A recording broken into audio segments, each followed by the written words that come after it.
Hello and welcome to the channel zero study. My name is Priyanshu Dubey. आज हम लोग current affair के crash course का वीडियो लेक्चर नंबर 4 शुरू करने वाले हैं। किस एग्जाम के लिए कर रहे हैं तो मैं बता चुका हूं, यूपीपीसीएस प्री, बीईओ प्री और साथ में सहायक समीक्षा अधिकारी प्री के लिए ये करंट अफेयर स्टार्ट कर रहे हैं। हम लोग 3 वीडियो हो चुके हैं जिसमें हम लोग लगभग 8-9 करंट अफेयर अब तक तैयार कर चुके हैं। अति महत्वपूर्ण करंट अफेयर मैं बता रहा हूं। आज 15 करंट अफेयर हम लोग देखेंगे। चलिए शुरुआत करते हैं। पहला करंट अफेयर है कि क्वेश्चन पूछा जाए कि बताइए भारत में सबसे पहले किस जगह पर अंडर वाटर मेट्रो की शुरुआत हुई है। तो कलकत्ता में स्टार्ट हुई है। ध्यान रखिएगा 15 किलोमीटर का टोटल स्ट्रेच है इस अंडर वाटर मेट्रो का। 16 किलोमीटर का टोटल स्ट्रेच है ये 16 किलोमीटर में 10 किलोमीटर पानी के अंदर से जा रही है मेट्रो। ठीक है, तो याद रखिएगा कि भारत की पहली अंडर वाटर मेट्रो कहां से स्टार्ट हुई है, कलकत्ता से। कौन सी नदी के नीचे? हुगली नदी। ठीक है। सेकेंड करंट अफेयर लिखा हुआ है कि ये जो सिटीजनशिप अमेंडमेंट एक्ट है, ये नागरिकता संशोधन कानून, इसका विरोध सबसे पहले किस राज्य ने किया और विरोध करते हुए अपने विधानसभा में एक बिल पेश कर दिया। तो ध्यान दीजिएगा कि सीए के विरुद्ध प्रस्ताव पारित करने वाला पहला राज्य कौन सा था? केरल। ठीक है, तो याद रखिएगा कि अब तक केरल के साथ साथ पंजाब, राजस्थान और पश्चिम बंगाल सीएए के विरुद्ध में प्रस्ताव पारित कर चुके हैं। ठीक है, क्वेश्चन पूछ लेगा कि वह है पहला राज्य जिसने सिटीजनशिप अमेंडमेंट एक्ट के विरोध में अपनी विधानसभा में प्रस्ताव पारित किया। तो पहला राज्य है केरल। ठीक है, ध्यान दीजिएगा। और कौन कौन से राज्य इसके अलावा? पंजाब, राजस्थान और पश्चिम बंगाल। हो सकता है ये पूछ ले इनमें से किसने इसके विरोध में प्रस्ताव पारित नहीं किया, और हो सकता है 3 नाम यहां से दे दे और एक को छोड़ दे दे। ठीक है। तीसरा करंट अफेयर है कि अंतरराष्ट्रीय सीमा शुल्क दिवस कब मनाया गया? 26 जनवरी को अंतरराष्ट्रीय सीमा शुल्क दिवस मनाया गया। एक कोई ना कोई एक डे जरूर पूछा जाता है, तो इसको ध्यान दीजिएगा। अभी पिछला मदर्स डे गुजरा है, तो ये जैसे वीमेंस डे मनाते हैं हम लोग 8 मार्च को, तो आप गूगल करके बताना कि हम लोग इंटरनेशनल मेंस डे कब मनाते हैं। ठीक है, ये बताइएगा। साथ में ये बताइएगा वर्ल्ड टॉयलेट डे कब मनाया जाता है। ठीक है। चौथा जो करंट अफेयर है वो ये है, देखिए फ्रांस एक अवार्ड देती है जिसे बोलते हैं night of the order of arts and letters. ये अवार्ड फ्रांस के द्वारा एक कलाकार को दिया गया, थिएटर जो प्ले करती है, इनका नाम है संजना कपूर। बहुत ही ऑड सा स्टेटमेंट है, लिख के आ जाएगा और हमको समझ में आएगा नहीं कि आप पूछा, तो ध्यान रखिएगा। फ्रांस के द्वारा night of the order of arts and letters ये संजना कपूर को दिया गया है। ठीक है।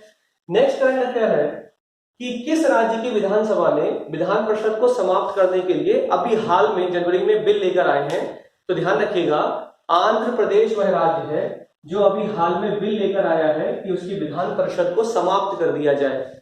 ये भी ध्यान दीजिएगा कि संविधान का आर्टिकल 169 169 संसद को यह शक्ति देती है कि किसी भी राज्य की विधानसभा के द्वारा अगर वहां पर कोई विधान परिषद, अगर विधानसभा के साथ विधान परिषद भी है, तो वह राज्य अपनी विधानसभा में प्रस्ताव पारित करके पार्लियामेंट से यह अनुरोध कर सकता है कि उस राज्य की विधान परिषद को समाप्त कर दिया जाए।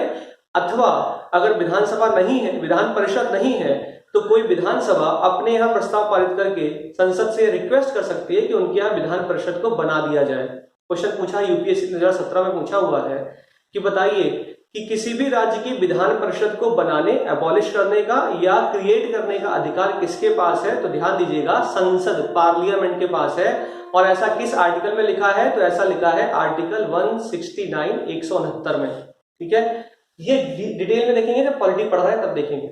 चलिए आगे चलते हैं।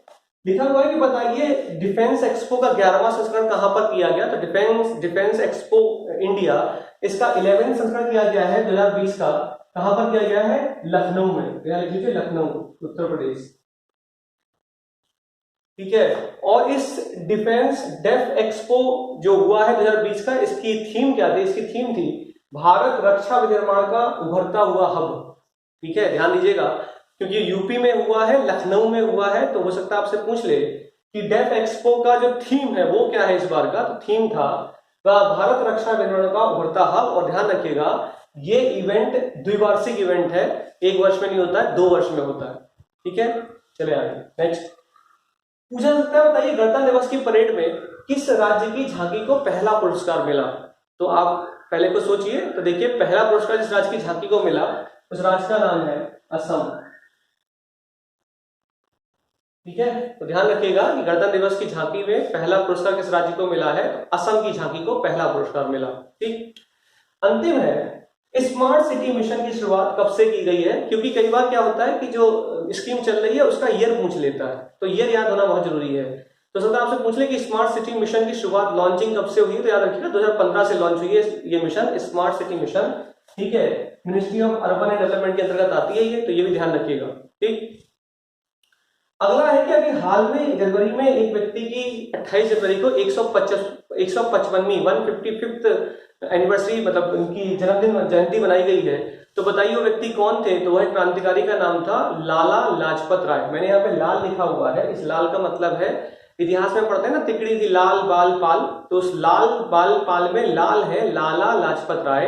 ये भी याद रखिएगा कि यह Lala Lajpat Rai All India Trade Union Congress के पहले अध्यक्ष थे। ठीक है, साथ में ये भी याद रखिएगा कि लाला लाजपत राय 155वीं जयंती हम लोगों ने 28 जनवरी को भी हाल में बनाई है। इनका जन्म पंजाब में 28 जनवरी 1865 को हुआ था। ठीक है, ये वही लाला लाजपत राय हैं, जब साइमन कमीशन भारत आया तो साइमन गो बैक का नारा दिया और साथ में सॉन्डर्स के लाठी चार्ज के आदेश के बाद इनके लाठी पड़ी और इनकी डेथ हो गई। तो ध्यान दीजिएगा, लाला लाजपत राय की 155वीं जयंती अभी हमने अभी हाल में ही मनाई है 28 जनवरी 2020 को। ठीक, नेक्स्ट है मैरी कॉम, ये पहली भारतीय महिला खिलाड़ी बन गई हैं जिनको पद्म विभूषण दिया गया। ये भारत की पहली महिला खिलाड़ी हैं जिन्हें पद्म विभूषण दिया गया है। तो ध्यान रखिएगा, मैरी कॉम पद्म विभूषण पहली महिला खिलाड़ी बनी है जिन्हें पद्म विभूषण प्रदान किया गया है। पद्म विभूषण सिविलियन अवार्ड की अगर बात करूं तो दूसरे नंबर का सर्वोच्चतम अवार्ड है, पहले नंबर तो भारत रत्न आता ही है। ठीक है, ध्यान दीजिएगा इस चीज को। और मैंने कल ही अपने लेक्चर में बताया है कि आर्टिकल 18 के अंतर्गत भारत रत्न, पद्म विभूषण, पद्म भूषण, पद्मश्री नहीं आते, टाइटल नहीं है ये। ठीक है, एकदम आखिरी करंट अफेयर है कि जो तीसरा खेलो इंडिया यूथ गेम हुआ तो ये कहां पर हुआ, 2020 का 3rd नंबर का खेलो इंडिया यूथ गेम कहां पर ऑर्गेनाइज कराया गया, तो गुवाहाटी में ऑर्गेनाइज कराया गया, असम के गुवाहाटी में ऑर्गेनाइज कराया गया। ध्यान रखिएगा कि गुवाहाटी में, असम के गुवाहाटी में इसको ऑर्गेनाइजेशन हुआ है किसका, तीसरे नंबर के खेलो इंडिया यूथ गेम। ठीक है, इसको याद रखिएगा। साथ में याद रखिएगा कि अभी हाल में जनवरी में मास्टर एनर्जी ने अपना किसी को ब्रांड एम्बेसडर चुना है, तो उनका नाम है हार्दिक पांड्या।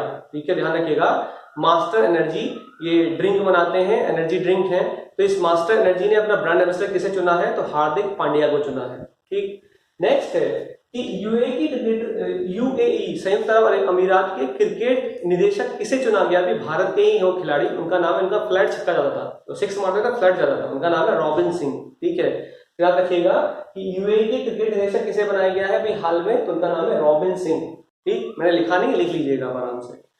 आखिरी क्वेश्चन है आज का, सबसे महंगे आईपीएल में सबसे महंगा खिलाड़ी कौन बिका, तो ध्यान रखिएगा कोलकाता नाइट राइडर्स ने खरीदा है, ऑस्ट्रेलिया के खिलाड़ी हैं, इनका नाम है पैट कमिंस। तो इनको लगभग 15 करोड़ के आसपास इनको खरीदा, इनकी बोली लगी थी, उतने में इन्हें खरीदा गया है। तो ये थे आज के करंट अफेयर। इसी प्रकार करंट अफेयर आते रहेंगे, अति महत्वपूर्ण मैं करंट अफेयर बता रहा हूँ हर महीने के, अभी जनवरी के चल रहे हैं, फिर मैं उल्टा जाऊंगा दिसंबर के स्टार्ट करूंगा, फिर उल्टा जाऊंगा नवंबर के स्टार्ट करूंगा, इस तरीके से चलूंगा। फरवरी के भी कंप्लीट कराऊंगा क्योंकि फरवरी तक तो पूछा ही जाएगा पेपर में। ठीक है, जय हिंद जय भारत।